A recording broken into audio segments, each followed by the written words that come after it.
Chers frères et sœurs, bonjour. Aujourd'hui, je vais vous parler du prophète Jérémie.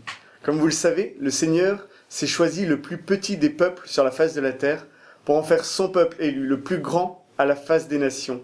Il en a fait sa fiancée, sa bien-aimée. Il l'a parée de bijoux, lui a offert une terre, lui a donné les plus grands rois, les plus grands prophètes, un temple que toutes les nations lui envient. Et pourtant, malgré tout cet amour, toute cette attention, la fiancée va se détourner de son Dieu. Elle va se compromettre avec des idoles. Elle, à qui Dieu s'est révélé, va se prosterner devant des arbres. Et, comme elle ne met plus sa confiance dans le Seigneur, elle va se faire des alliances avec les nations alentours, s'assujettir à d'autres rois. Et c'est ce dont profitera Nabuchodonosor, roi de Babylone, pour envahir le royaume du Nord et déporter le peuple. Le Seigneur, lui, voit la situation dans laquelle le peuple se met. Et il aime ce peuple.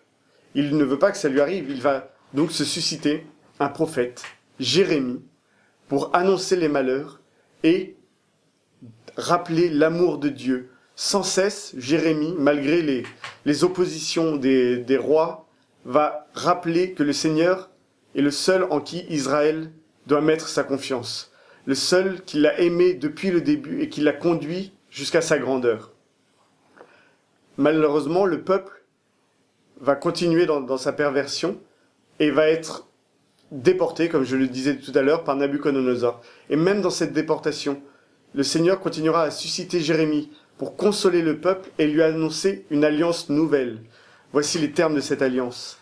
Voici venir des jours, oracle du Seigneur, où je conclurai avec la maison d'Israël et la maison de Juda une alliance nouvelle, non pas comme l'alliance que j'ai conclue avec leur père, le jour où je les ai pris par la main pour les faire sortir du pays d'Égypte, mon alliance qu'eux-mêmes ont rompue, bien que je fusse leur maître, oracle du Seigneur. Mais voici l'alliance que je conclurai avec la maison d'Israël après ces jours-là, oracle du Seigneur. Je mettrai ma foi au fond de leur être, je l'écrirai sur leur cœur. Alors je serai leur Dieu, et eux seront mon peuple. Ils n'auront plus à instruire chacun son prochain, chacun son frère, en disant « Ayez la connaissance du Seigneur », car tous me connaîtront, parce que je vais pardonner leurs crimes et ne plus me souvenir de leurs péchés. On voit ici la miséricorde. Dieu va pardonner. Et on voit que cette miséricorde est le moyen de connaître Dieu. Elle est le chemin vers Dieu. Dieu sait où nous sommes. Nous sommes de petits pécheurs. Et lui, son amour n'a pas de limite. Il ne connaît pas notre péché. Lui, ce qu'il veut, c'est que nous revenions à lui dans l'amour. Et il ne dira pas autre chose à Sainte Faustine quand il lui dira « Oh, si les pécheurs connaissaient ma miséricorde, ils n'en périraient pas un si grand nombre.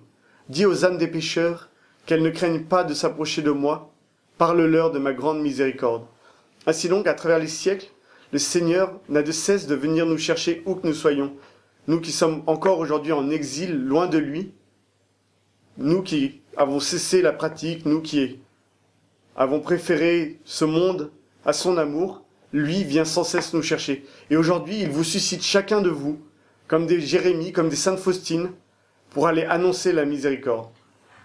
Je vous demande aujourd'hui de ne pas passer la journée sans avoir dit à quelqu'un, un proche qui n'aime plus Dieu, un collègue, pourquoi pas la caissière, d'être allé dire à cette personne « Jésus t'aime, où que tu en sois dans ta vie, Jésus est avec toi et il veut que tu reviennes à lui. » Chers frères et sœurs, je vous souhaite une bonne journée, que Dieu vous garde dans la joie de sa miséricorde.